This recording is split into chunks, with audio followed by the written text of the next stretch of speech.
Okay, recording शुरू हो गया। जी धीरेन्द्र,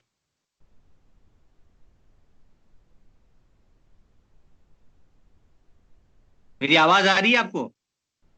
हाँ, बिगिनिंग में थोड़ा सा फंस रहा था, अभी सही है। ओके ओके, कैसे हैं? मैं बहुत बढ़िया हूँ विशारद जी, आप कैसे हैं और क्या हाल है, कैसा चल रहा है लॉकडाउन?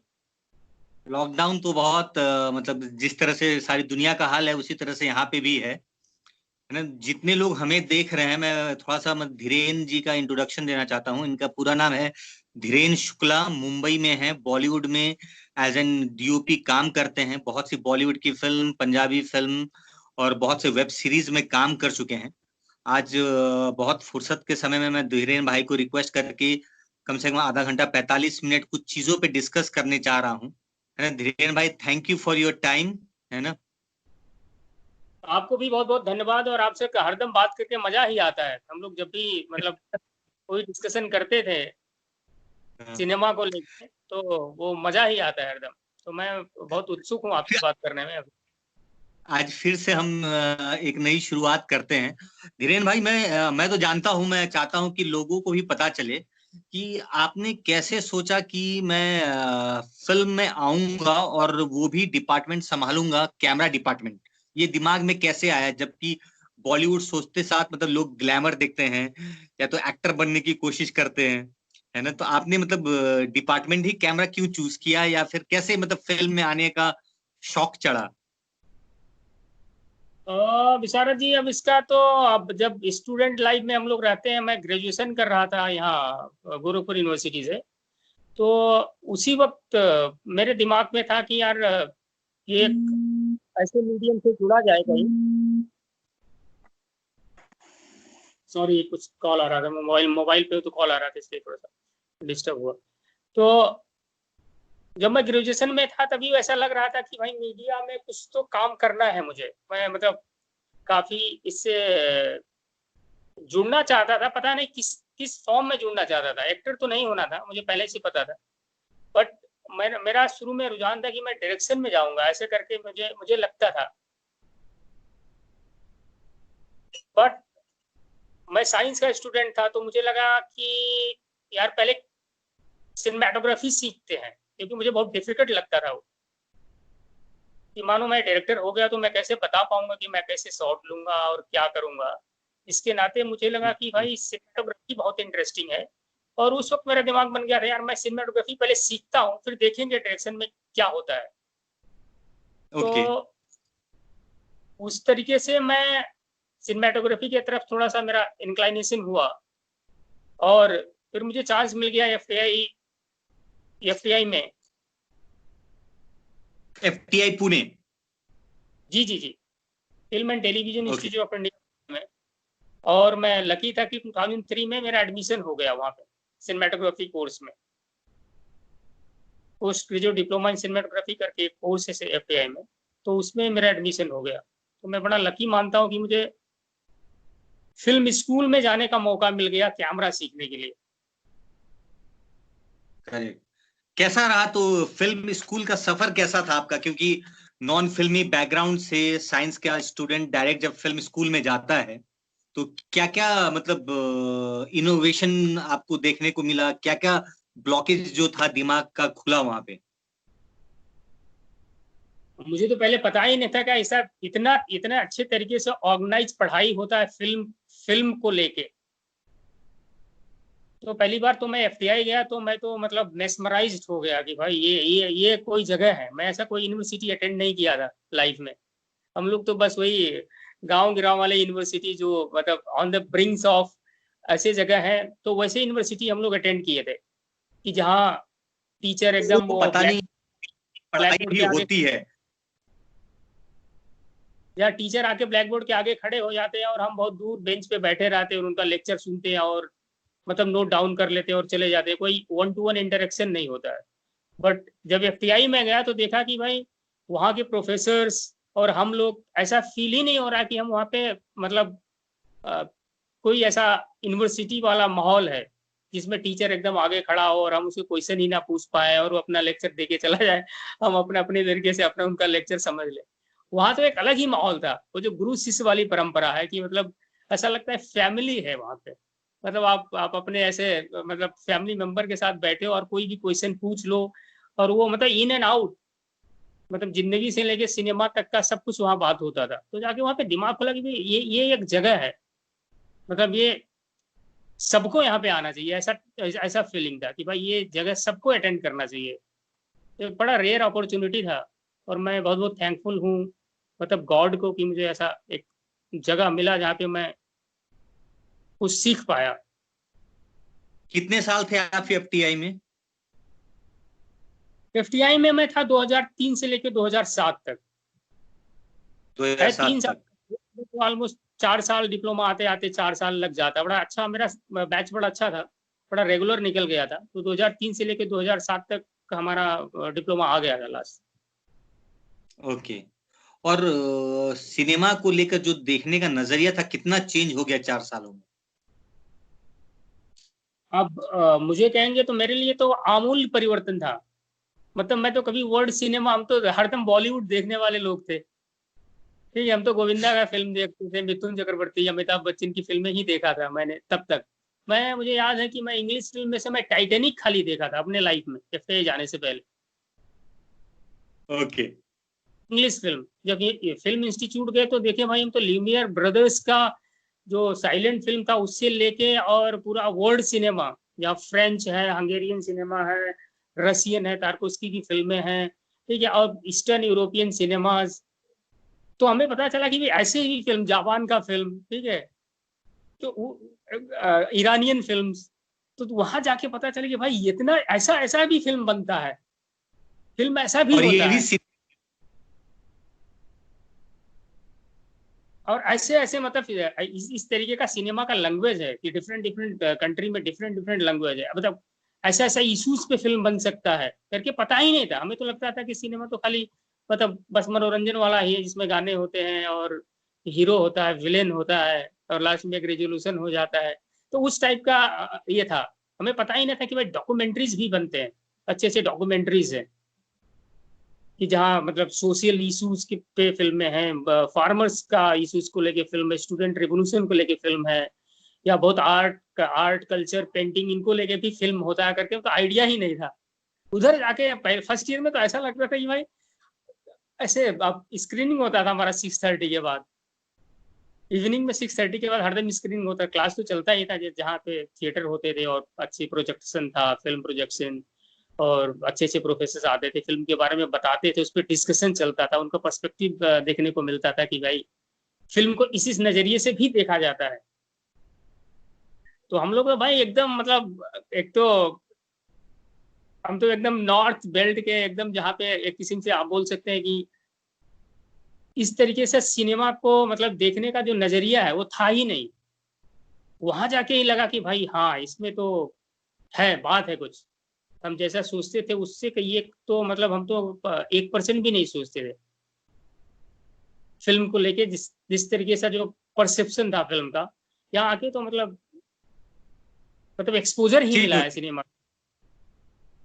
अच्छा, एक बात बताइए, कौन सी ऐसी फिल्म आपने देखी एफटीआई में जो आप क्या लाइफ चेंजिंग एक मूवमेंट होता है हर आर्टिस्ट के लाइफ में, तो कौन सी ऐसी फिल्म आपने देखी जिससे आपको लगा कि आपका आप में अंदर से ही चेंज आ गया थॉट प्रोसेस को लेके, विजुअल मीडियम को लेके, मतलब कौन सी ऐसी फिल्म थी? बिचारे जी एक फिल्म कहलवाना बहुत मुश्किल बात है, क्योंकि हम लोग इतनी सारी इतनी अच्छी फिल्में देखे हैं, ठीक है, और सर हर एक जनरा का फिल्म देखे हैं, तो हर एक जनरा में मतलब अलग अलग चेंजेस हुआ है। जैसे कोई डॉक्यूमेंट्री हमने देख लिया, ठीक है, कि ये एक डॉक्यूमेंट्री फिल्म, किसी किसी चीज पे एक डॉक्यूमेंट्री देखा, और बहुत सारे डॉक्यूमेंट्रीज हम लोग देखते थे, तो उसको देख के भी लगता था कि ये भी एक सिनेमा का एक बहुत अच्छा मीडियम है, जहाँ पे अपनी बात, लोगों का समस्या और वो सब रख सकते हैं।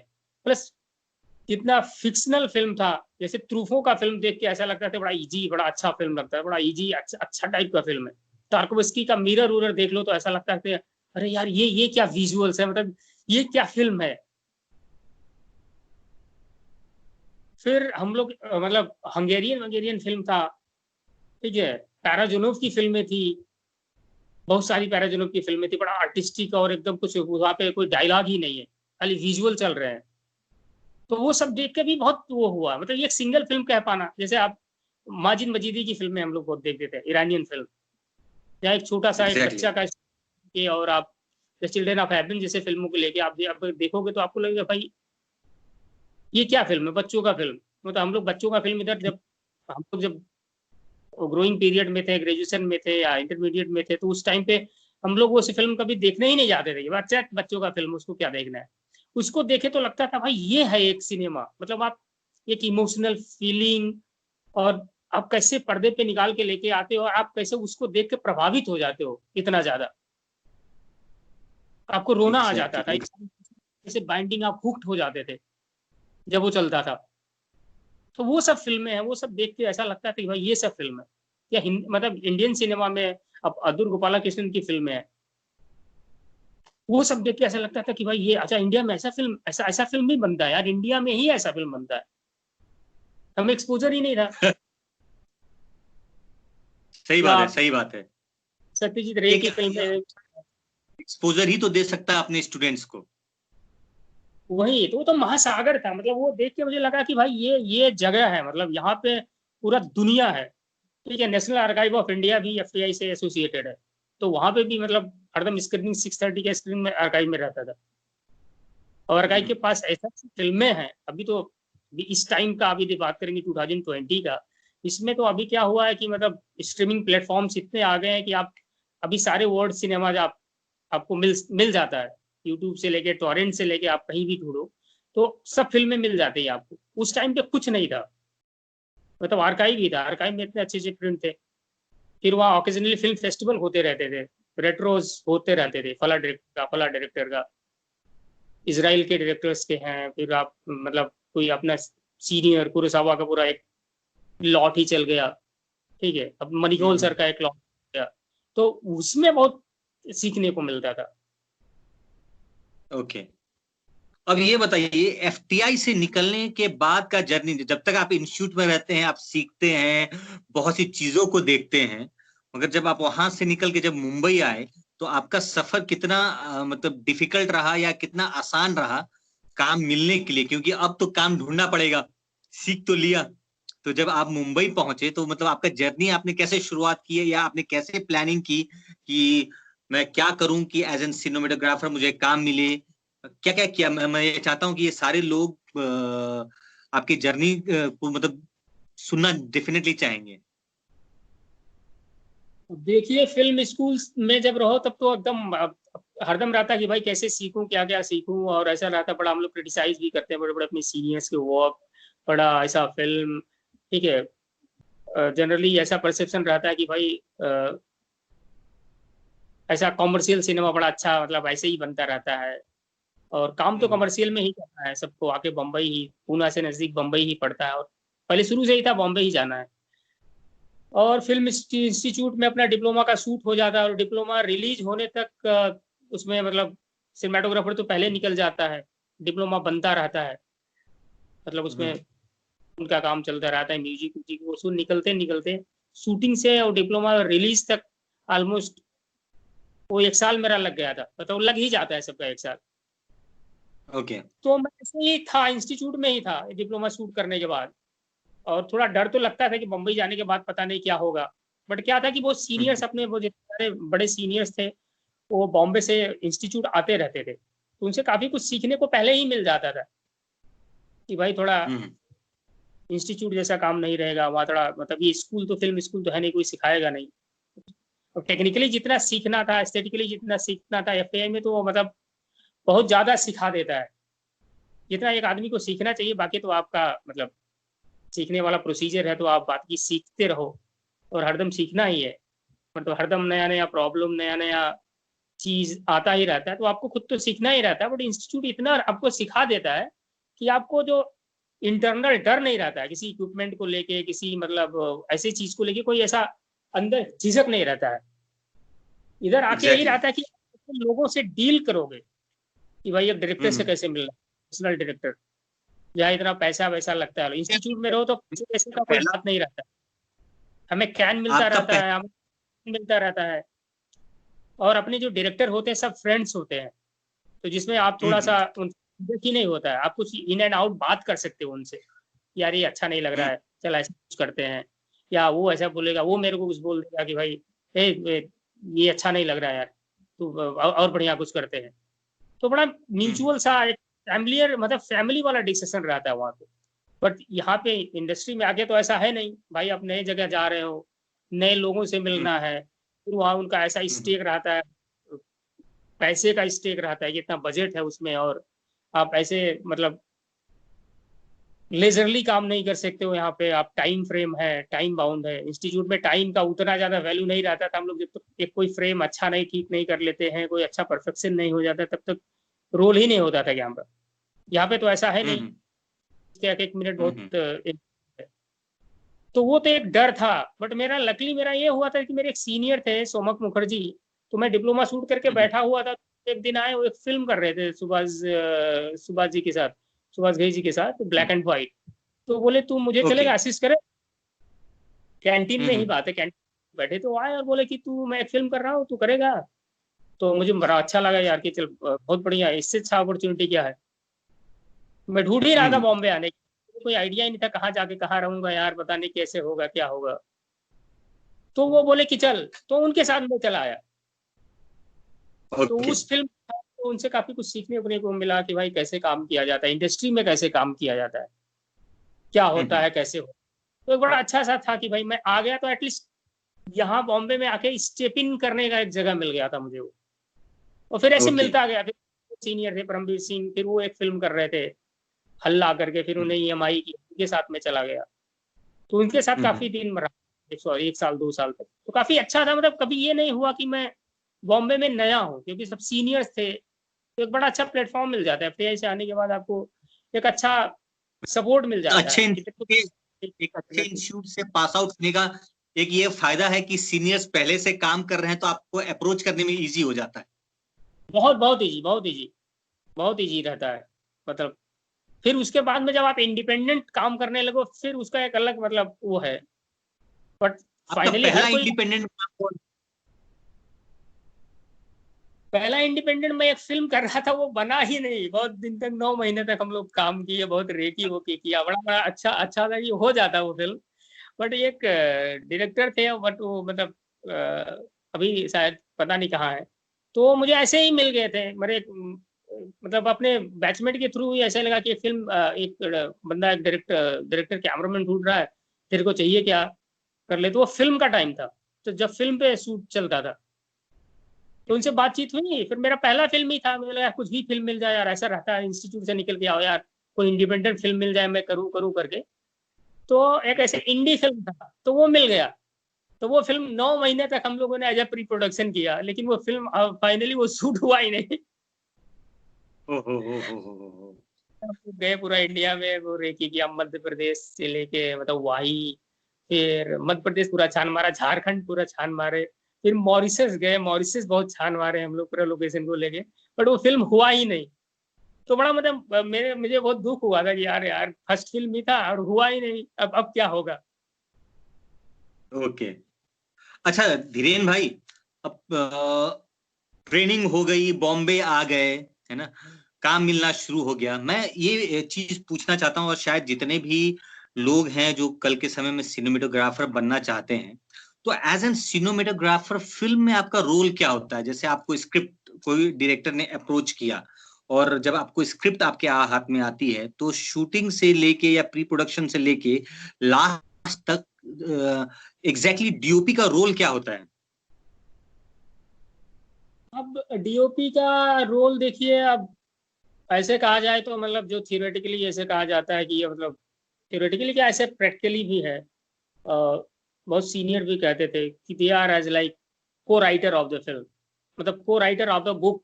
एक राइटर होता है, एक को राइटर होता है। तो DOP का सबसे मेन काम है कि भाई आप उस स्टोरी को विजुअली कैसे रिप्रेजेंट करते हो, मतलब विजुअली कैसे दिखाते हो सेम स्टोरी को। आप उस स्टोरी के साथ कितना समझ पाए हो, और आपको विजुअली कैसे उस कहानी को आप दर्शकों तक कैसे पहुंचाते हो।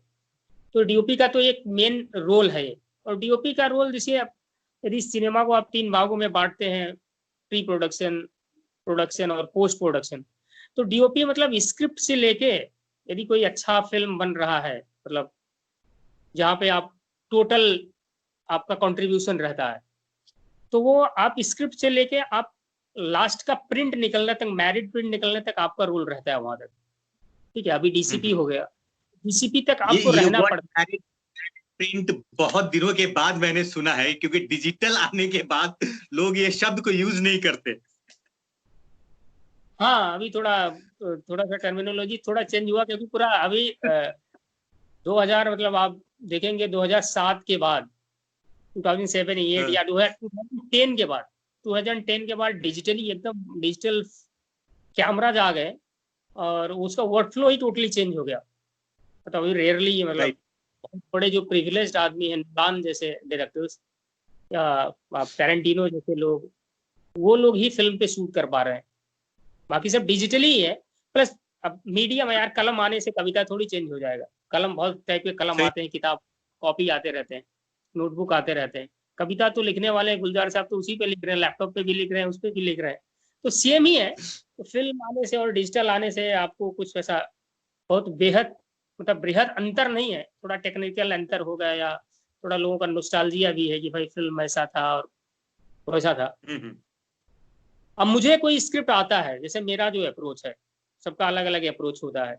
अब मैं तो सीख ही रहा हूँ यार, अभी मैं तो मतलब सीख ही रहा हूँ, मतलब सिनेमाटोग्राफी तो मैं अभी मैंने बोलूंगा कि मैंने बहुत ऐसा कुछ किया है, मैं सीख ही रहा हूँ सिनेमाटोग्राफी। तो मेरा जो अप्रोच है स्क्रिप्ट को लेके कि मतलब किस कहीं से कोई डायरेक्टर या कोई प्रोडक्शन हाउस से फोन आया, जनरली हमें डायरेक्टर के थ्रू ही काम आता है। कोई डायरेक्टर बिगिनिंग में ही अपना दोस्त है, कोई फ्रेंड सर्कल का आदमी है जो फिल्म कर रहा है, तो स्क्रिप्ट से ही इन्वॉल्व कर लेता है कि यार मैं एक स्क्रिप्ट लिख रहा हूँ और ऐसा है, तो काम करोगे क्या मेरे साथ, या जैसा भी है। तो फिर और मेरा जो अप्रोच है, मैंने स्क्रिप्ट लिख लिए है, तो मैं चाहूंगा कि मैं चाहता हूँ कोई डायरेक्टर से कि भाई मुझे आप पहले नरेट कर दो अपना स्क्रिप्ट, या तो कोई स्क्रिप्ट मैं पहले पढ़ लूँ, तो ऐसा मैं खुद का फिल्म बनाने लगता हूँ। बट डायरेक्टर कोई नरेट कर देता है तो फिर मैं उसके विजन के थ्रू, उसके थ्रू जाने लगता हूँ, वो कैसे फिल्म को देख रहा है। तो मैं पहले मैं करता हूँ कि वही स्क्रिप्ट आ गया मेरे पास, मतलब किसी डायरेक्टर ने अप्रोच किया, तो मेरा ये रहता है कि मैं पहले कहता हूँ कि आप मुझे एक बार नरेट कर दीजिए, फिर मुझे स्क्रिप्ट दीजिए। फिर वो नरेट कर देते हैं पूरा, फिल्म डायरेक्टर या राइटर डायरेक्टर दोनों मिलके। तो फिर मैं लाके घर पे स्क्रिप्ट पढ़ता हूँ इत्मीनान से, फिर मैं स्क्रिप्ट पढ़ लेता हूँ और डायरेक्टर ने जैसे जैसे नरेट किया था उस विजन से पढ़ लेता हूँ। फिर मैं अपना सिनेमाटोग्राफी मार्किंग करता हूँ, okay, cinematographers point of view, कि ये स्क्रिप्ट में ये सीन में इमोशनल ग्राफ क्या है, कि मतलब इमोशनली कैसे कैसे जा रहा है, इसका मूड क्या है, इमोशनल मूड क्या है सीन में, कि किस। अब उसको 3-4 भाग में मैं पहले बाइफरकेट कर लेता हूँ कि इमोशनल मूड क्या क्या है, ओके, टाइम पीरियड में ये जो ये कहानी है किस टाइम पीरियड में हो रहा है, एरा क्या है, ओके, मतलब वही कंटेम्प्रेरी है या कोई पीरियड है, 90s है, 80s है, 50s है, ये कहाँ पे हो रहा है, स्पेस शहर है, गांव है, या फिर एक्सटीरियर है, इंटीरियर है। फिर उसके बाद जाता हूँ, फिर डे है, नाइट है। अब डे नाइट में भी है, मतलब इमोशनल मूड क्या है, मतलब मॉर्निंग है, इवनिंग है, डस्क है, डॉन है, आफ्टरनून है। और ये किस जेनरा का फिल्म है, ड्रामा है ओके, या फिल्म है, या कोई साइकोलॉजिकल थ्रिलर है, या कॉमेडी है, या बच्चों की फिल्म है। तो उस तरीके से मैं पहले फिल्म को एनालिसिस, स्क्रिप्ट को एनालिसिस करता हूँ, एक नोट बनाता हूँ। ओके, इसमें मूवमेंट क्या हो सकता है, क्या क्या मूवमेंट हो सकते हैं, लाइटिंग का क्या क्या मूड हो सकता है, वो मूड बनाता हूँ। फिर मैं डायरेक्टर के साथ जाके फिर से मिलता हूँ, ओके। ताकि डायरेक्टर का खाली इमेजरी विजन क्या, विजुअलाइजेशन वाला क्या है, वो कैसे सोच रहे हैं, कैसे सोच रहे हैं, वो कैसे लेके जाना चाहते हैं, कि मतलब वो उसमें वो कैसा कैमरा मूवमेंट कैसा सोच रहे हैं, या वो उसमें उस फिल्म में उनका मतलब मूड कैसा है उनका, वो कैसा देखना चाहते हैं फिल्म को, विजुअली कैसे देखना चाहते हैं, कंट्रास्ट वाइज कैसा रहेगा, कैरेक्टर कंट्रास्ट कैसा रहेगा, ठीक है, विजुअल कंट्रास्ट कैसा रहेगा। तो हम लोग का म्यूचुअल डिस्कशन मैं करना चाहता हूँ मेरे डायरेक्टर के साथ, कि भाई मैं ऐसे सोच रहा हूँ, वो कैसा सोच रहे हैं, विजुअल, स्पेशली विजुअली, कि फला सीन में ओके। मैं ऐसे कि इसमें स्टैटिक फ्रेम हो सकता है, इसमें आप मूवमेंट यूज कर सकते हैं, ट्रैक एंड ट्रॉली वाला मूवमेंट हो गया, या हैंडल्ड हो गया, मतलब करेक्टर के साइकोलॉजिकल स्टेट के अनुसार। फिर उनका क्या है, मतलब डायरेक्टर का क्या रिएक्शन उस चीज को लेके। तो ये डिस्कशन मैं पहले करना चाहता हूँ। आपके लिए क्या इजी होता है कि डायरेक्टर अपने पॉइंट ऑफ व्यू को जितना शेयर करे सिनेमेटोग्राफर के लिए इजी होते चला जाता है, या क्या है? यदि डायरेक्टर शेयर कर देता तो बहुत इजी हो जाता है, फिर हम उस डायरेक्टर के विजन में उसमें उसमें मतलब एकदम कंसाइज हो जाता है, काम करना बहुत इजी हो जाता है, कि अच्छा हाँ director is thinking like this, तो हम उस पर एकदम फोकस कर जाते हैं, उनके विजन पे फोकस कर जाते हैं, फिर उसको पॉलिशिंग करना चालू कर देते हैं, कि अच्छा अच्छा ये ऐसे हो सकता है, उन्होंने ऐसा बोला था तो इसको हम और इसमें और ऐसा कर सकते हैं।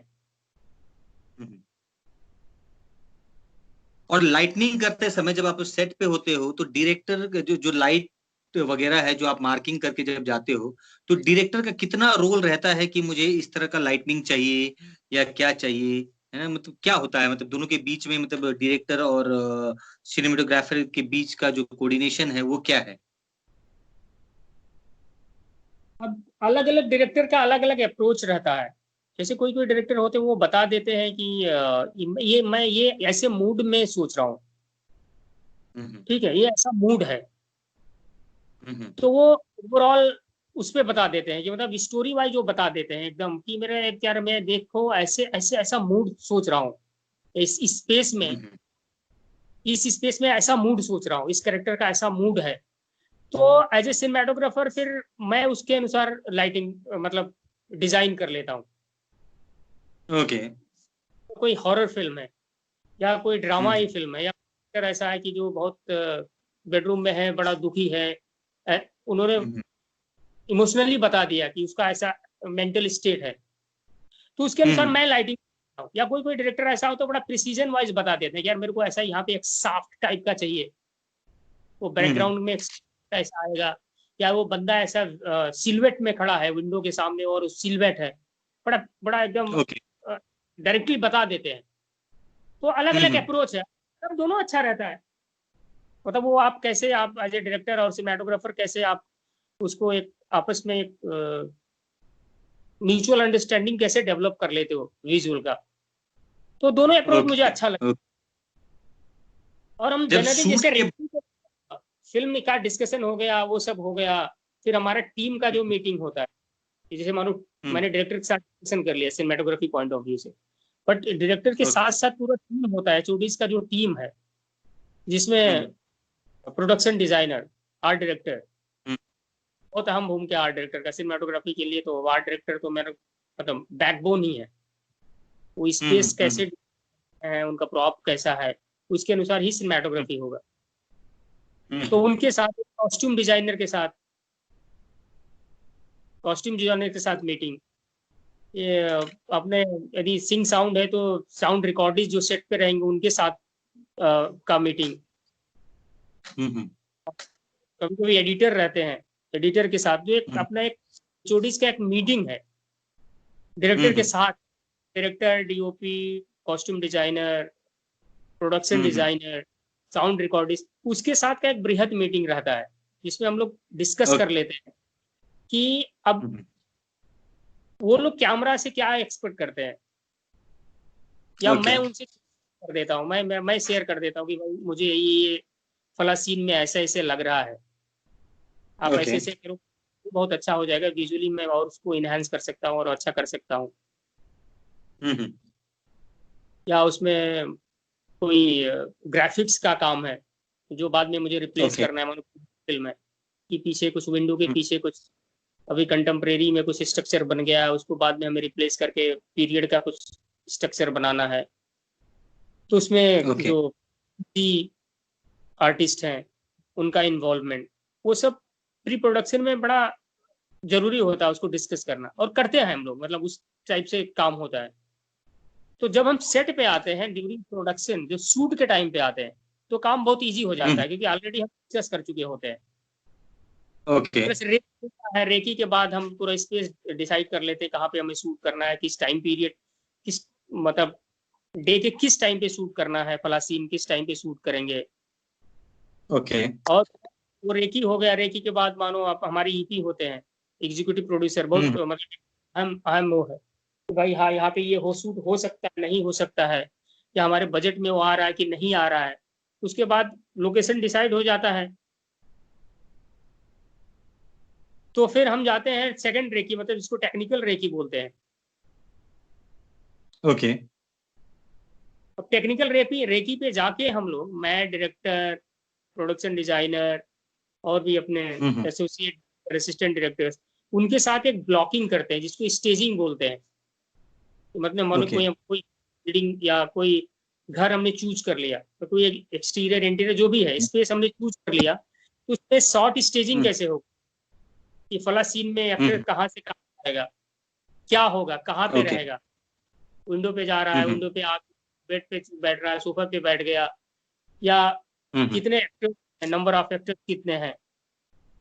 तो शूट में आने से पहले वहां पे हम लोग अभी डायरेक्टर के साथ, डायरेक्टर्स व्यू फाइंडर होता है, अभी बहुत सारे एप्लीकेशंस आ गए हैं, आर्टेमिस डायरेक्टर व्यू फाइंडर, उससे हम लोग ब्लॉकिंग कर लेते हैं, मोटी मोटा ब्लॉकिंग हो जाता है। यदि बहुत बृहद मन एड वेड होता है तो टोटल प्रिसाइज ब्लॉकिंग हो जाता है, अदरवाइज फिल्म रहता है तो जितना भी ब्लॉकिंग हम कर पाते हैं, maximum blocking shot to shot, इस शॉर्ट में ये रहेगा, इस शॉर्ट में ये रहेगा, ऐसा रहेगा, वो करके ब्लॉकिंग हो जाता है। तो वो हम स्टिल्स ले आते हैं, डिजिटल स्टिल्स ले आते हैं, मानो फिर हम कहीं बाहर से, फिर बॉम्बे ऑफिस में फिर हम उसका डिजिटल स्टिल्स ले आते हैं, फिर उधर आके बहुत बृहद डिस्कशन होता रहता है, इस शॉट में ऐसे होगा, इस शॉट में ऐसे होगा, या कुछ उस शॉट में हमें कोई टेस्ट ही करना है, भाई इसमें टेस्ट करके देख लेते हैं, तो वो पर्टिकुलर शॉट हम पूरा कॉस्ट्यूम के साथ या मेकअप के साथ या कोई कैमरा का कुछ स्पेशलाइज्ड कुछ हमें वहां पे करना है, तो उसके साथ एक टेस्ट देते हैं बॉम्बे आके। तो उस तरीके से काम होता है प्री प्रोडक्शन में, प्री प्रोडक्शन का जो पार्ट है, ऐसा काम होता है। फिर मतलब सारा काम तो ये तो डायरेक्टर के साथ काम हो गया, डायरेक्टर के टीम के साथ। फिर मेरा टीम आता है कि सिनेमेटोग्राफर्स टीम के साथ अब मुझे भी बहुत काम करना पड़ता है प्री प्रोडक्शन में, कि भाई पूरे टीम के साथ मिलो। फिर डायरेक्टर के साथ जो डिस्कशन हुआ रहता है कि भाई इस सीन में ऐसे ऐसे होने वाला है, ये कैसे हम दे सकते हैं, मतलब जो हमारे यदि बजट कंस्ट्रेंट तो उस बजट में सबसे अच्छा काम कैसे हो सकता है, या इसको कैसे अचीव किया जा सकता है। तो जो भी टीम मेंबर्स है, मेरे सिनेमेटोग्राफर्स के टीम मेंबर है, मेरा फोकस पुलर, मेरा गैप, मेरे असिस्टेंट्स, उनके साथ मिलके एक डिस्कशन होता है, ब्रेड डिस्कशन, कि भाई हमें ये लाइट लगने वाला है। अभी तो ये भी हो गया है कि भाई आप पूरा लाइट उठा के तो नहीं ले जा सकते, उसमें हो जाता है कि मानो आप पूरा लाइट लेके गए तो पूरा बजट कंस्टेंट हो जाता है। तो पर्टिकुलर सीन में क्या क्या लगने वाला है, क्या क्या इक्विपमेंट लगने वाला है, तो हम पूरा सीन वाइज डिवाइस कर लेते हैं कि इस सीन में क्या क्या लाइट लगने वाला है, उस सीन में उसमें क्या क्या और टेक्निकल इक्विपमेंट लगने वाला है, मानिए क्या क्या मूवमेंट इक्विपमेंट लगने वाला है, जी स्टेडी कैम,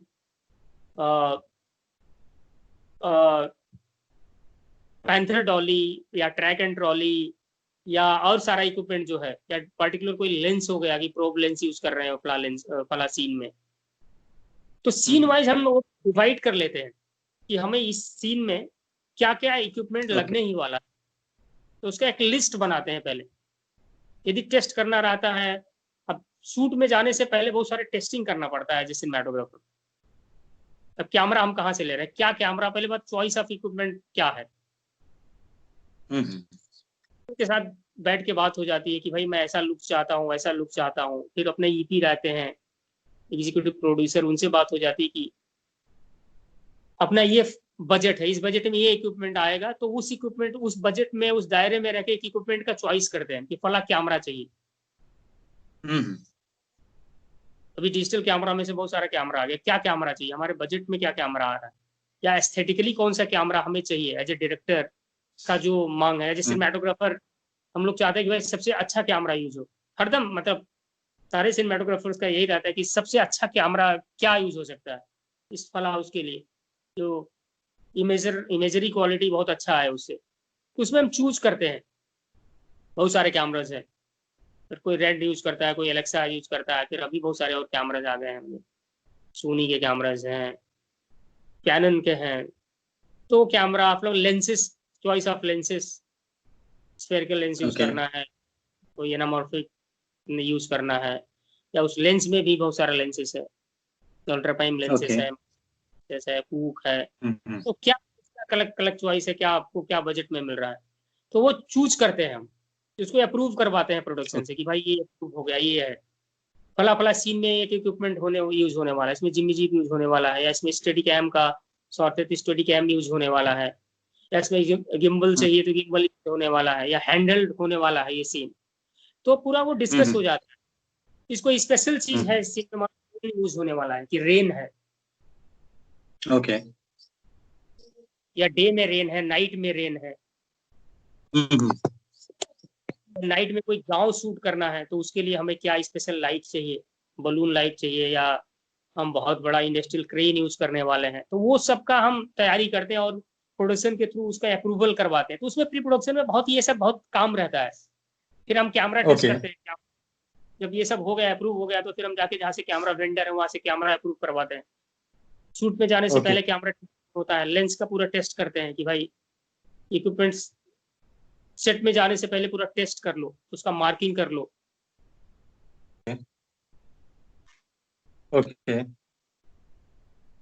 तो वो प्री प्रोडक्शन में एक टेस्टिंग हो जाता है, फिर हम जाते हैं ऑन सेट।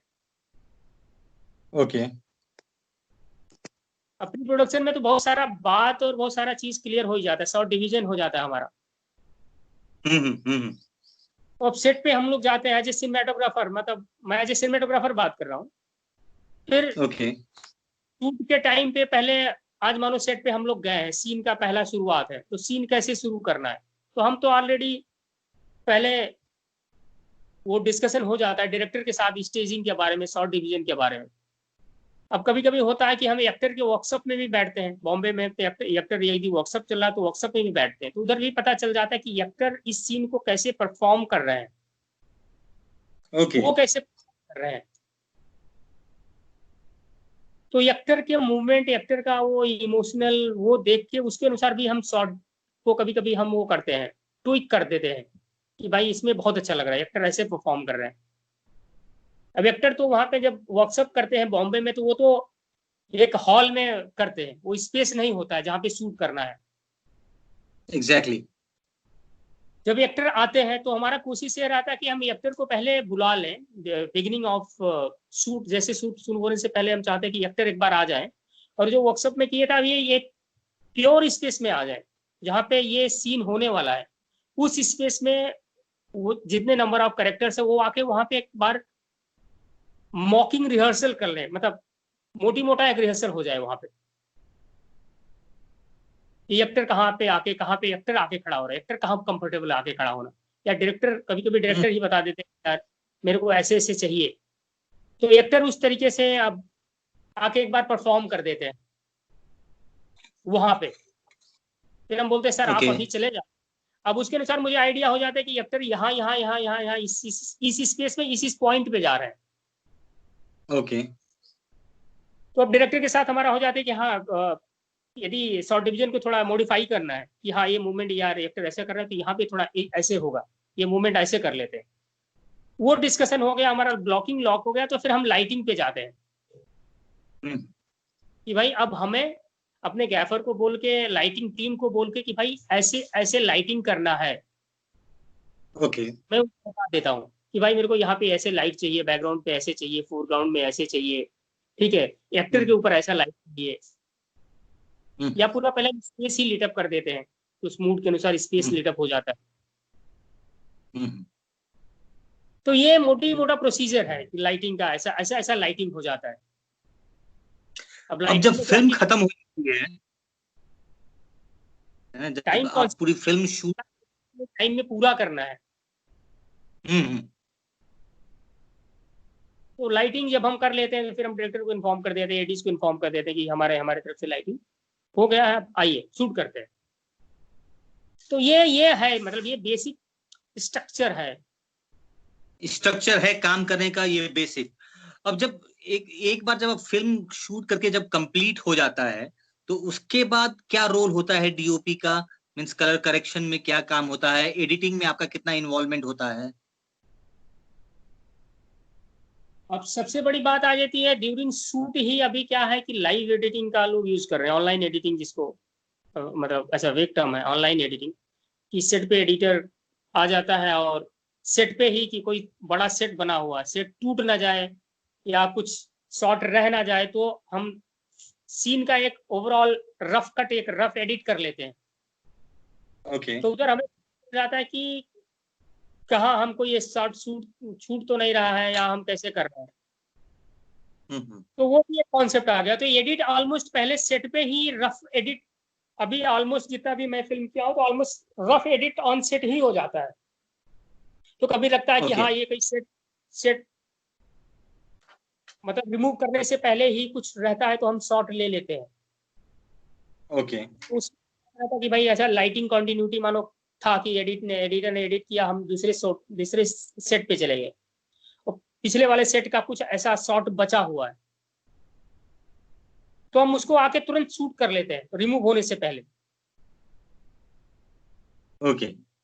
या कलर चेंज होने से पहले, मानो सेट का कोई पीरियड टाइम पीरियड था तो सेट का कलर चेंज रहा, उससे पहले कोई शॉट बच ना जाए पिछले टाइम पीरियड का, तो एडिटर जैसे बोलता है कि एक शॉट का जरूरत था इसमें आपको एक और ले लीजिए तो अच्छा रहेगा, या फला ऐसा कुछ रहता तो अच्छा रहता, या उस सेट का ही ऐसा कुछ ट्रांजिशन के लिए कोई शॉट है ये सेट का ले लीजिए तो अच्छा रहेगा, तो वो हम ले लेते। प्लस अभी क्या डिजिटल प्लेटफॉर्म है तो हम कोई ऐसा नहीं कि फिल्म जा रहा और प्रोसेस होके आएगा और प्रोसेस होके आएगा तो फिर हम रसेस देखेंगे फिर उसमें मॉडिफाई करेंगे। अभी क्या है कि ऑन सेट हो, ऑन सेट ही आपका मॉनिटर लगा हुआ रहता है और आपके पास DIT होता है जो आपके फुटेज को संभालता रहता है। ओके। वो फुटेज संभालता रहता है और या कन्वर्ट करना रहता है, कोई फुटेज हाई रेजोल्यूशन फुटेज है तो उसको कन्वर्ट करना है, तो शाम को हम लोग देख लेते हैं जो डेलीज है इसको रसेस बोलते हैं। वो शाम को अगर टाइम कहीं मिला तो फिर हम एक नजर दौड़ा लेते हैं कि कैसा जा रहा है, ठीक है, इसमें लाइटिंग कंटिन्यूटी वाइज कैसा जा रहा है, कलर कैसा जा रहा है, मोटी मोटा, क्योंकि हम तो रॉ शूट कर रहे हैं। और अभी क्या है कि जितना कलर मॉडिफिकेशन है, एक बार हम ड्यूरिंग प्री प्रोडक्शन डिसाइड कर लेते हैं डायरेक्टर के साथ कि हमारा मूड ऐसा रहेगा, फिल्म का ऐसा मूड रहेगा, लाइटिंग वाइज ऐसा रहेगा, या आर्ट डायरेक्टर के साथ, कॉस्ट्यूम डिजाइनर के साथ हम डिसाइड कर लेते हैं इसमें कलर, हम पर्टिकुलर सीन में ऐसा कलर स्ट्रक्चर रहेगा हमारा, इस थीम में जाएंगे कलर के, इस मूड में है कलर का, तो अब तो डिसाइड हो ही जाता है मोटी मोटा। बट अब रॉ फुटेज को हम, एक बहुत बड़ा प्रोसीजर है जो पोस्ट प्रोडक्शन, पहले क्या होता है सिनेमेटोग्राफर्स के लिए पोस्ट प्रोडक्शन बहुत कम रहता था। ओके। बहुत कम रहता था कि जो ऑलरेडी शूट होता था सेट पे ही शूट हो जाता था, कोई फिल्टर लगा के ये लगा के कलर वलर ऐसे आ जाता था, और हम टेबल करेक्शन करते थे जब फिल्म रहता था, तो वो बहुत छोटा प्रोसीजर रहता था, बहुत ज्यादा आप चेंजेस नहीं कर पाते थे, छोटा मोटी मोटा ऐसे ही चेंज होता था, लाइट नंबर इधर उधर कर लिया। बट अभी क्या हुआ है डिजिटल आने के बाद एक सिस्टम आ गया जिसको बोलते हैं DI, डिजिटल इंटरमीडिएट। ठीक है, कंप्यूटराइज हम कलर करेक्शन करते हैं, जिसको कलर ग्रेडिंग अभी बोला जाता है। डिजिटल इंटरमीडिएट से ज्यादा कलर ग्रेडिंग या CC कलर करेक्शन भी बोलते हैं। वो बहुत ही मतलब लंबा प्रोसीजर हो गया सिनेमैटोग्राफर्स के लिए। पहले हम क्या करते थे, पूरा सीन का DOP करता है, पूरा एक रील का कलर करेक्शन होता था। अभी क्या हो गया, हर एक फ्रेम का हो रहा है। मतलब सीन शॉट तो छोड़ ही दीजिए, हर एक फ्रेम का CC हो रहा है। ठीक है, तो जितना एडिटर को टाइम लगता है कट करने में, हमें अभी पोस्ट में उतना ही टाइम लग रहा है। अब मैं DOP हूं, मैं आ गया, फिर एक बहुत बड़ा अहम भूमिका है कलर ग्रेडर का, कलरिस्ट का जिसको बोलते हैं। अब मैं कलरिस्ट को बताता हूँ, ये डायरेक्टर मुझे बताया हुआ था कि भाई मेरा फिल्म ऐसे ऐसे है, ऐसे लेके जाना है। अभी मैं ग्रेडर को वैसे बताता हूँ कि भाई मैंने ऐसे ऐसे कंसीव किया था, मैंने ऐसे ऐसे लाइटिंग किया है, तो मैं चाहता हूँ कि फिर रॉ जो फुटेज है, रॉ के बाद मेरा प्रिंट आए, या मैं जो अभी फाइनल मेरा प्रिंट आए, उसमें मैं अपने लाइटिंग को ऐसे देख रहा हूँ, इस मूड में देख रहा हूँ, मैं कलर ऐसे देख रहा हूँ पार्टिकुलर सीन में। तो मैं ग्रेडर को एक्सप्लेन करता हूँ। फिर हम लोग म्यूचुअली एक लुकअप टेबल बनाते हैं, LUT बनाते हैं, जिसको आप बोल सकते हैं LUT मीन्स ऐसे ऐसे आप यदि लेमैन टर्म में बोलेंगे तो एक म्यूचुअल एग्रीमेंट, मतलब एक फ्रेम को म्यूचुअली एग्री करके उसका एक लुक बनाते हैं। ठीक है, मैंने कुछ बोला और उन्होंने बताया, मतलब कलरिस्ट ने बताया, और हमने एक म्यूचुअली एग्री किया कि ये फ्रेम हमारा अच्छा लग रहा है, हाँ ये सही दिखाते हैं, मतलब रफ विजुअल दिखाते हैं कि ये चीज दिखेगा, हाँ ये दिखेगा, प्लस हमको colour wise, contrast wise, light wise, ठीक है, frame wise, frame balancing wise, mood wise, हम एक फ्रेम तैयार कर लेते हैं। फला सीन का एक लुक तैयार कि मानो हीरो का घर है, ठीक है, तो इसका ये लुक है। हम दोनों लोग डिसाइड कर लेते हैं कलर वाइज, लाइटिंग वाइज, ये हमने एक फ्रेम डिसाइड कर लिया। फिर हमें या ये अच्छा लग रहा है, नहीं लग रहा है, हम हीरो का घर ऐसे जाएंगे, या टाइम पीरियड है, मतलब हम मानो अभी कंटेम्प्रेरी 2020 में कोई फिल्म शूट कर रहे हैं और उसमें है कि 1970s का कुछ है, तो 1970s है, फिर हम फ्लैशबैक में 1970s में जाते हैं, फिर फॉरवर्ड में हम आते हैं 2020 में आते हैं, तो देखते हैं कि भाई ये 2020 का लुक ये रहेगा, 1970 का लुक ये रहेगा। तो हम एग्री कर लेते हैं कि हाँ ये 70s का लुक है, ये 20s का लुक है, ये 90 का लुक है, जो भी फिल्म में टाइम पीरियड आ रहा है। तो एक लुकअप टेबल बना लेते हैं, मोटी मोटा एक टेबल बन जाता है कि हाँ ये हो गया, ये 70 जैसे रहेगा, 60 जैसे है, 20 जैसे है, तो ऐसा लुकअप टेबल बनाते हैं, लुकअप टेबल बन जाता है। अब वो लुकअप टेबल के अनुसार पूरा शॉट बाय शॉट जो हम ग्रेड करते हैं, पूरा फिल्म, मैं सेटिस्फाई हो जाता हूँ उसको लेके कि हाँ ये बढ़िया हो गया। ग्रेडर भी अच्छा लगा, ग्रेडर को भी अच्छा लगा, कलरिस्ट को, कि हाँ सर ये बढ़िया हो गया, अच्छा करते हैं। फिर हम डायरेक्टर को बुलाते हैं, या कभी कभी इन बिटवीन ही बुला लेते हैं। कभी कभी डायरेक्टर लोग भी बहुत उत्सुक रहते हैं कि भाई आके देखते हैं, मतलब ये पहला सीन दिखा यार मेरे को, कैसा कैसा दिख रहा है, क्योंकि वो ऐसा सबका उत्सुकता रहता है ना, कि सबका मतलब कैसा लग रहा है, फाइनल में कैसा लग रहा है। कभी कभी होता है कि कोई ऐसा सीन बचा हुआ जहाँ विंडो पे हमें कुछ CG का वर्क था, तो हम तो मानो ग्रीन स्क्रीन लगा के शूट करो, डायरेक्टर को भी लग रहा है यार पता नहीं वो सर कैसा लगेगा, क्या लग रहा है। ठीक है, अब है, मतलब CG वर्क हट के आ गया, CG आ गया है। अब पूरा विंडो के पीछे कैसे दिखने वाला है वो आ गया है, या कभी ग्रीन स्क्रीन लगाए रहते हो, कंप्यूटर है, फला सीन में कंप्यूटर यूज हो रहा है, या कुछ टीवी यूज कर रहे हैं जहाँ टीवी हम ऑन नहीं करते हैं, और हम ग्रीन स्क्रीन लगा के उस कंटेंट हम चलाना चाहते हैं। तो डायरेक्टर को रहता है कि भाई उसमें क्या दिख रहा है, वो ऑल मिला के कैसा लग रहा है। अभी तो हम फ्रेगमेंटेड देख रहे थे पूरा इमेजरी को, अभी सब लगाने के बाद अब कैसा दिख रहा है, तो डायरेक्टर इन बिटवीन आके भी देख लेता है, एंड डायरेक्टर को दिखाने के बाद डायरेक्टर बोलता है हाँ ये अच्छा लग रहा है यार, just you guys carry on, मैं सेटिस्फाइड हूँ। तो वो पूरा लुक लेके हम लोग चलते हैं, या फिर कभी कभी कोई डायरेक्टर होता है, बोलता है यार तू एक बार फर्स्ट तुम कर लो, फिर then show me the whole film, I want to see the whole film. तो फिर डायरेक्टर आगे वो देखते हैं, फिर वो बोलते हैं कि हाँ यार ये सही लग रहा है मुझे, या कोई कोई चेंजेस है कि यार फला मूड में यार तुम थोड़ा ऐसा कुछ कर सकते हो क्या, या फ्लैशबैक में जा रहे हो तो इसको ओके। ब्लैक कर सकते हो क्या, या इसको थोड़ा मतलब mood कर सकते हो, या कोई कलर चेंज कर सकते हो, या ब्लीच बाईपास जैसा कुछ लुक दे सकते हो क्या, ओके। या फला सीन किया यार मेरे को बहुत कंट्रास्टी लग रहा है, वो जो मूड में थोड़ा ऑफ जा रहा है, तो मैं ऐसे सोच रहा था, सोच रहा था। तो वो कर लेते हैं। अब डायरेक्टर एग्री हो गया, डायरेक्टर को हमने दिखा दिया कि भाई हाँ ये अच्छा लग रहा है, डायरेक्टर ने अप्रूव कर दिया कि हाँ go go it's fine for me, अभी तुमको कुछ ऐसा ओके। लगता है तो कर लो, मेरे लिए अच्छा है। फिर हम एक ओवरऑल पूरा टेक्निकल टीम, जो बहुत क्लोज टेक्निकल टीम है, उसके साथ technical only and only for okay. Cinematic visual purpose के लिए। अभी इसमें म्यूजिक, क्योंकि आप ग्रेडिंग रूम में जाते हो तो खाली विजुअल चलता है, कोई साउंड नहीं रहता है। तो हम पूरा विजुअली, मतलब अपने प्रोड्यूसर हैं तो प्रोड्यूसर के साथ, या एग्जीक्यूटिव प्रोड्यूसर के साथ, या क्रिएटिव प्रोड्यूसर, डायरेक्टर, मैं, मेरा सिग्नल लॉस।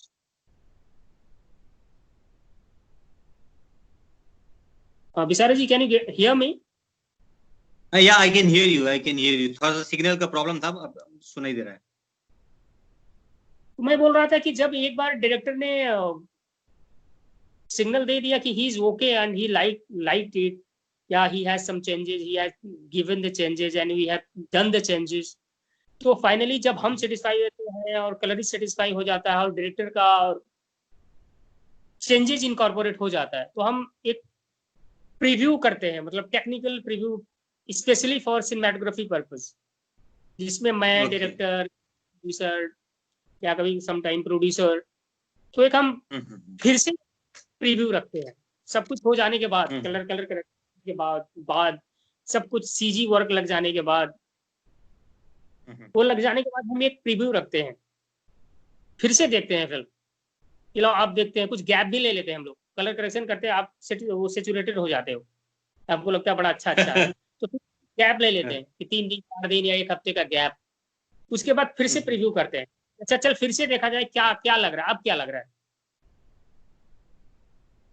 कहीं आप होता है ना कभी, आप किसी कुएं के अंदर हो और कुएं के अंदर से ही सब कुआं देख रहे हो, तो आपको तो वही अच्छा लगता है, वही दुनिया अच्छा लगता है। कलर करेक्शन ऐसा रहता है भी, डीआई स्टूडियो ऐसा रहता है कि चारों तरफ एक खाली स्क्रीन रहता है, आप अंधेरे में बैठ के कलर करेक्शन करते रहते हो, आप 2 लोग बैठ के, डीपी और कलरिस्ट, आपको बड़ा अच्छा लगता है। बट आप कुछ गैप करके आओ ना, मानो 3 दिन के गैप करके आप फिर से वही आप देख रहे हो, तो आपको लगता है अरे यार क्या कर दिया यार, बहुत ही खराब लग रहा है, ऐसा बहुत खराब लग रहा है, मजा नहीं आ रहा है इसमें। फिर से करो। तो फिर से एक बार हम लोग देख के करते हैं, तो वो गैप करके हम टेक्निकल रिव्यू कर लेते हैं, कलर करेक्शन और लाइटिंग के पर्पज से। उस वक्त भी अच्छा लग गया कि हाँ, लग गया कि हाँ नहीं यार बढ़िया है, बहुत ज्यादा चेंजेस मत कर, मसाले पे मसाला डालते जा रहे हो, पूरे सब्जी को रुइन कर दो, कभी कभी होता नहीं, ओवरडू हो जाता है, तो वो उसमें पता चल जाता है कि यार ये अच्छा है, रहने दो यार, सबको अच्छा लग रहा है यार, रहने दो, अच्छा बढ़िया लग रहा है, रहने जस्ट लॉक इट, तो वो फाइनल लॉक हो गया, मतलब विजुअली लॉक हो गया, सिनेमेटोग्राफर्स के पॉइंट ऑफ व्यू से लॉक हो गया। ओके। फिर अच्छा, एक फाइनल बात आता बताइए कि जब एक स्क्रिप्ट आती है और कलर करेक्शन करके जब फिल्म फाइनल होता है, तो एक सिनेमेटोग्राफर को कितना टाइम लग जाता है? मतलब बॉलीवुड फिल्मों में, मतलब कितना टाइम देना पड़ जाता है आपको? मतलब आपका कितना महीना, कितना दिन, है ना? शूटिंग तो चलिए 1-1.5 महीने का हो गया, वो तो देना ही है, प्री प्रोडक्शन देना ही है, कलर देना, तो ओवरऑल कितना टाइम लग जाता है? आप देखिए, प्रोडक्शन टू प्रोडक्शन ये बहुत डिफर करता है, बट जनरली जो है एज ए सिनेमाटोग्राफर, मेरा इन्वॉल्वमेंट प्री प्रोडक्शन में ऑलमोस्ट, यदि मैं 40 दिन का कोई फिल्म शूट कर रहा हूँ, तो मेरा प्री प्रोडक्शन का टाइम 3 महीना पहले तो, मतलब प्री प्रोडक्शन चालू हो जाता है, at least as a cinematographer point of view में बोल रहा हूँ, मतलब डायरेक्टोरियल और प्रोडक्शन के हिसाब से तो और भी लगता होगा, बट मेरा जो इन्वॉल्वमेंट है मिनिमम 3 महीना पहले हो जाता है। जनरली मैं जो कोई ओके, फिल्म किया इन्वॉल्व रहता है। शूटिंग के 3 महीना पहले ही? हाँ, 3 महीना पहले ही, क्योंकि आप स्क्रिप्ट डिस्कस करते हो, मिलते हो, फिर आप रेकी पे जाते हो, फिर आप सेकंड टाइम टेक रेकी पे जाते हो, फिर अगेन डिस्कशन होता है, फिर आप उतना तैयारी करते हो, वो हो गया 3 महीना मिनिमम। राइट। ठीक है, 3 महीने में आप ऑन ऑन ऑफ आप 1-2 दिन का ही शूट ले सकते हो। माने कोई ऐड का शूट आ गया 1 दिन का, 1-2 दिन का, तो आप कहीं कर सकते हो। अदरवाइज आप कहो फुल फ्लेज फिल्म कर लो, तो आप कोई एक फिल्म आप करना शुरू कर दिए हो तो आप नहीं कर पाओगे उस बीच में। कोई बड़ा प्रोडक्शन है, इंडी फिल्म में ही हूँ, तो इंडी फिल्म का जो है, या मैं बहुत मैसिव बजट वाला नहीं किया हूँ, मतलब जैसे पद्मावत टाइप का कोई फिल्म हो गया, या उससे बड़ा फिल्म कोई हो गया जो जिसका शूटिंग टाइम ही है ज्यादा, मतलब 200 दिन 300 दिन का कोई फिल्म है, तो उनका तो प्री प्रोडक्शन टाइम तो बहुत ही लगता है, दे टेक लाइक 1 ईयर और समथिंग और मोर देन दैट। जो मैं फिल्म करता हूँ उसका मैं बता रहा हूँ, एटलीस्ट 3 महीना मिनिमम चाहिए होता है प्री प्रोडक्शन के लिए। प्री के लिए हाँ, मतलब 40 दिन का आपका शूट है तो मैं बात कर रहा हूँ। शूटिंग टाइम बल्कि कम लगता है, क्योंकि आप पहले प्री प्रोडक्शन कर लेते हो अनटिल अनलेस कोई नेचुरल डिजास्टर नहीं आता, आपका कोई लोकेशन नहीं निकल जाता है, तो शूटिंग बड़ा टाइम पे हो जाता है। कोई एक्टर का डेट्स और ये सब का इशू ना रहे, तो शूटिंग टाइम अब बहुत अच्छे टाइम पे हो जाता है शूट। तो शूट हो गया, हमारा 40 दिन का शूट हो गया, तो टोटल शूट में तो आप एज ए डीओपी तो शूट में आप 24 आवर्स इन्वॉल्व हो। ओवरऑल 7 से 8 महीना एक फिल्म के लिए डीओपी को देना ही पड़ता है। मिनिमम 6 महीना तो बोल दो आप, मिनिमम 6 महीना। कोई आप फीचर फिल्म कर रहे हो तो 6 महीना मिनिमम है। आप बड़ा कोई प्रोडक्शन कर रहे हो तो आप 2-2 साल भी लगता है। जो बड़ा वो फिल्म तो है ही। तो मेरे स्ट्रेचर का फिल्म है वो मैं ऑलमोस्ट 6 मंथ तो मेरा तो चला जाता है, 6 महीने। अभी तक धीरेन भाई आपने मतलब टोटल कितनी फिल्मों में एज एन डीओपी कर लिया आपने? मतलब हिंदी, उसके बाद पंजाबी फिल्में हैं, है ना? तो कितनी फिल्म कर लिया अभी ओवर द, मतलब आपने, आप 2007 में मुंबई आए और अब 13 साल हो चुके हैं मतलब बॉम्बे में आपको, तो कितनी फिल्म कर चुके हैं अभी आप? हो गया यार, ऐसे ऐसे ऐसे जुड़ोगे तो कभी कभी लगता है कि यार क्या कर रहा हूँ मैं, कितना टाइम हो गया। बट ऐसे ऐसे देखो तो ऐसा लगता है यार अभी तो शुरू ही नहीं किया हूँ, ऐसा भी फीलिंग आता है, अरे यार अभी तो शुरू ही नहीं हुआ। ठीक है, अब बहुत कुछ करना है, फीलिंग आता है यार अभी तो बहुत अच्छा कुछ करना है, अभी कुछ किया ही नहीं। हर एक काम करो ऐसा लगता है बहुत खराब किया था, अब इसमें बहुत अच्छा करना है, टाइप का फीलिंग आता है। एज ए सिनेमेटो वो शायद सभी आर्टिस्ट का रहता होगा, एज ए एक्टर का भी रहता होगा। आप यदि एक्टर है तो आपको भी रहता होगा कि यार यार इसमें क्या कर दिया था, इसमें आपकी अभी चांस मिलेगा तो बहुत अच्छा करूंगा। बाद में जाके आप देखो तो आप अपना ही काम गंदा लगता है। हाँ, गंदा लगता है, कभी कभी ऐसा लगता है कि यार बहुत अच्छा भी हुआ था, कभी कभी कोई सीन देख के लगता है यार उस टाइम पे बहुत अच्छा हो गया था, अभी इसको रिपीट करना पड़े तो नहीं कर पाऊंगा, ऐसा टाइप का फीलिंग आता है। कभी कभी कोई सीन देख के लगता है यार ये और अच्छा हो सकता था यार, और बढ़िया हो सकता है। और फिल्म वाइज देखिएगा तो मैं तो पंजाबी में काफी फिल्में मैंने पंजाबी में भी किया, हिंदी में हो गया, काफी फिल्म हो गया हिंदी में। काफी तो नहीं बोलूंगा, हिंदी तो अभी मैं मतलब मेरे को बहुत फिल्म करना है यार, मैं तो चाहता हूँ बहुत सी फिल्म करूँ। बट जितना भी फिल्म मिला हिंदी में मैंने 4-5 फिल्म तो हो गया रिलीज अनरिलीज मिला के। अभी एक फिल्म मेरी आने वाली है, हॉरर फिल्म है, मेरा इंस्टीट्यूट एफटीआई के ही डायरेक्टर हैं अतुल, उनके साथ एक फिल्म कर रहा हूँ जो अभी पोस्ट भी चल रहा है मेरा, तो डीआई ही चल रहा है। एक वेब सीरीज आ रहा है, एक अविनाश दास जी हैं अनारकली अपारा के डायरेक्टर, उनका एक वेब सीरीज है, वो कर रहा हूँ, तो उसका पोस्ट चल रहा है। प्लस मेरी पंजाबी फिल्म अभी मैं लॉकडाउन से जस्ट एक दिन पहले, मतलब लॉकडाउन हो गया उसके एक दिन बाद मुझे पंजाबी मतलब मैक्सिमम मैं देख रहा हूँ कि मैक्सिमम जितने भी पंजाबी की सुपर हिट फिल्में हैं, मतलब उसमें मतलब आपके काम को मैं देख रहा हूँ बहुत। जैसे पंजाबी में मेरा हो गया होगा ऑलमोस्ट, मुझे लग रहा है 7-8 फिल्म हो गया है, जिसमें आप मुझे आप अमेजन प्राइम पे आप बहुत सारी फिल्में हैं मेरी देख सकते हैं, नेटफ्लिक्स पे फिल्म है, पंजाबी का फिल्म है बोल रहा हूँ, प्लस हिंदी का।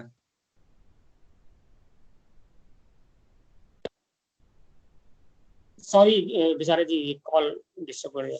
तो कोई प्रॉब्लम। रन करके फिल्म किया था, फिर बारात कंपनी करके एक फिल्म की, और फिर मैंने एक फिल्म किया था children film society of India का फिल्म है, भुजंग करके एक फिल्म की थी, मोहन प्रताप सिंह डायरेक्टर हैं, बड़े अच्छे डायरेक्टर, उनका एक फिल्म किया।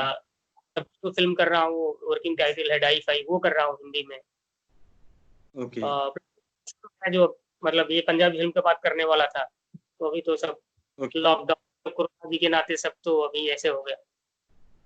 प्लस पंजाबी में मैंने एक फिल्म किया था, डाकुआ द मुंडा, एक फिल्म है, काफी वो हिट हुआ था और बड़ा पीरियड कंटेम्परेरी वो फिल्म था। उसका सेकंड अभी सीक्वल बना रहे थे हम, जो शूट करने जाने वाला था। ओके। और वो किया, प्लस मैंने डॉक्यूमेंट्री भी काफी किया है। प्लस मैंने अभी okay. Web series streaming platforms के लिए, जो नेटफ्लिक्स पे मेरा एक सीरीज है ये मेरी फैमिली, तो टीवी फॉलो करने किया था। एक सीरीज है ट्रिपलिंग सीजन 2 है। प्लस अभी ये अविनाश जी का जो वेब सीरीज है वो था। तो ये सब काफी मैं कई प्लेटफॉर्म पे, मतलब जो भी जितना होता है, जो हमें फिल्म इंस्टीट्यूट में पढ़ाया गया था कि सारा चीज मतलब ये विधा है, सब पे काम करना है एज ए सिनेमेटोग्राफर, तो ऑलमोस्ट मैं सब कुछ किया हूँ। मैं डॉक्यूमेंट्रीज किया हूँ, ठीक है, डॉक्यूमेंट्रीज, फिर ट्रेवलॉग टाइप का वो सब series, film, regional film, Hindi film, ठीक है। उसके बाद में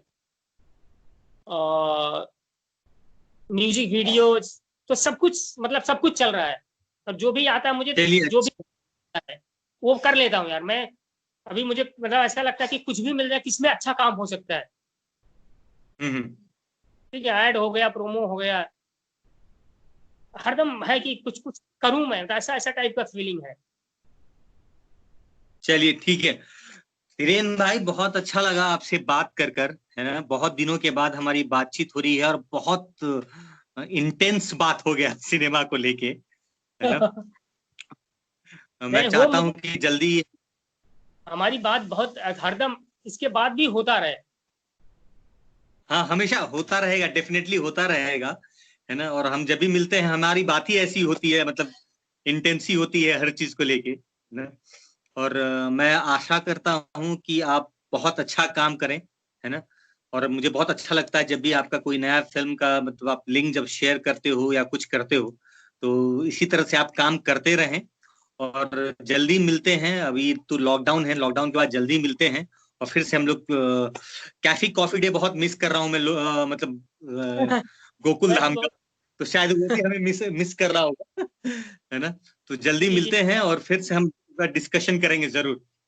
जी जी बिल्कुल। और बहुत अच्छा लगा आपसे बात करके। आपने एक मतलब सिनेमेटोग्राफी के बारे में बहुत दिनों बाद मतलब ऐसा चर्चा करने को मिल रहा है। और मेरा मतलब ऐसा ऑनलाइन रिकॉर्डिंग टाइप तो मेरा पहला है, तो मतलब मैं पता नहीं कैसे बोला बोला हूँ, आप देख लीजिए। नहीं, बट जो वो भी भी बोला है आपने दिल से बोला है, और मतलब इसमें से कुछ भी मतलब एडिट नहीं होगा। तो चलिए धैर्य भाई, घर पे रहिए, स्वस्थ रहिए, और आशा करता हूँ कि लॉकडाउन के बाद सब कुछ नॉर्मल होगा और जल्दी हम मिलेंगे। Love you brother. जी जी टेक केयर। बिल्कुल बिल्कुल। आप भी आपको भी बहुत बहुत धन्यवाद और take care. Thank you sir. You brother, thank you.